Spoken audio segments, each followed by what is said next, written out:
Prim.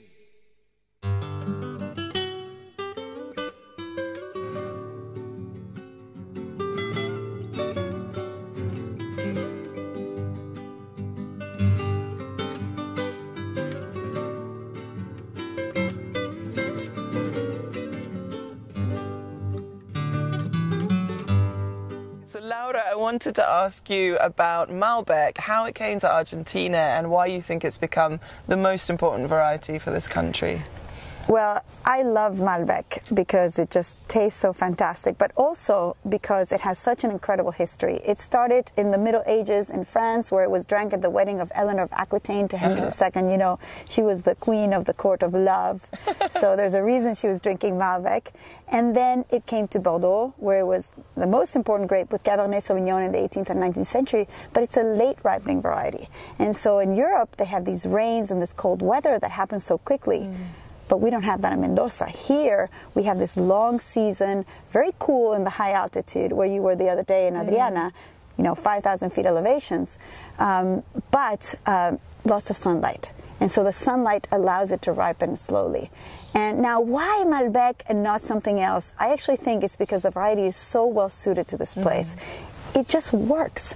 And, you know, it's the mountains, it's the sun, you know, there's also the soils, these alluvial soils that are well drained. Malbec needs good drainage.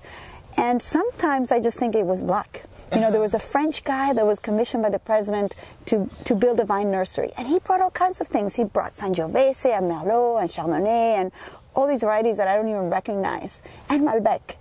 Why Malbec? Nobody actually knows, but I think it's just because people planted it. It gave great fruit and great wine, and they kept on planting it. And one of these people was my great-grandfather, Nicola Catena, who came to Argentina at the beginning of the century, and in 1902 planted his first vineyard with Malbec. Excellent. And where did Nicola plant his first vineyard? So actually he planted in the eastern part of Mendoza. Not too far from here, about 30 minutes away. But today we're planting very far from there because we found that it was a little too warm there. And to get these, you know, tannins, this minerality, this good acidity, these flowers that we love about the aroma of Malbec, we had to go to higher altitude. Super. So in the beginning, right now we're filming in your vineyard, the Angelica Vineyards. So we're in Luján de Cuyo, which a lot of people call the Cunha de Malbec, like the birthplace of Malbec. But the first plantings were further east, so a bit warmer. 100 years ago, I mean, was it cooler 100 years ago? Was the temperature much different? You know, we have done a lot of climate study, and it was a little cooler. But I don't think it was still quite warm, and probably too warm. But that's where they would get more production. And at that time, they were looking for high yields, lots of wine. You know, these are the Italians. They were drinking wine for breakfast, for lunch, for the afternoon. So they like these sort of lighter wines. And now we want these wines with a lot of power and ageability, and so it's a slightly different style also that we're looking for. Fantastic. So how is it that you moved? I mean, who was it in your family that started planting further away and higher into the mountains? Well, in this region, this is the Angelica Vineyard. It's our oldest vineyard. It's about, you know, 85 years old, so really old. We'll take a look at the vines later. They're all gnarly and just the way beautiful old vines look. And we actually made our first Catena and Catena Malbecs from here, and they still are delicious. Some of the wines from the 90s are amazing. But then when we were moving to the higher altitude area, we realized that we needed to do a plant selection.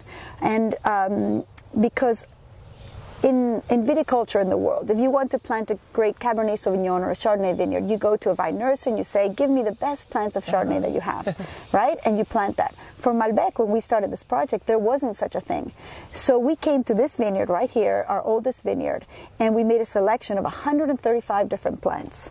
And then these plants, we took the cuttings, because you know, vines don't reproduce through the seeds, because if they reproduce through the seeds, you'd get a new variety. But so if you want the same variety, you have to take a cutting and you plant that on the soil.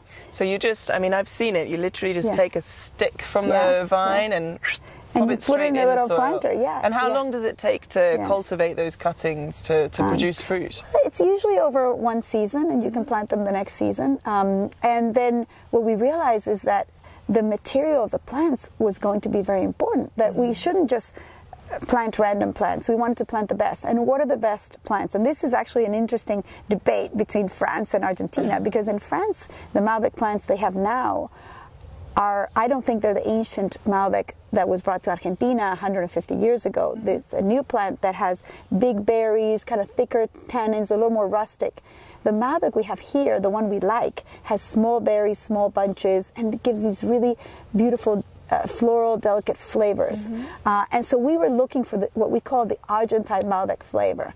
And we selected these plants that had these kinds of grapes, also low yields. So a big difference between my great-grandfather from Italy is that he was looking for high yields. We're looking for low production, lots of concentration and flavor. And so those were the plants that we selected, and we planted those in the Catena Vineyard that you were at the other day. Excellent. And so you said you made 135 cuttings. Yes. How much variety will we see around within Malbec as a variety today? Well, you still see a lot of vineyards that are planted with, you know, a single cutting, 4 or 5 cuttings, or what we call a population. And if you look at these 135 cuttings, from some vines you were getting 1 bottle per vine, and for some vines you could get 6 bottles. That's actually not good, because if you have that much diversity, you have one vine ripening at the beginning of March and another one at mid-April, and that, when you put such different grapes together in a blend, that's not going to be good. So what we did in these 135 plants is we picked a group of about 5 to 20, and we select where we plant the 5, where the 20. There's a whole science about this.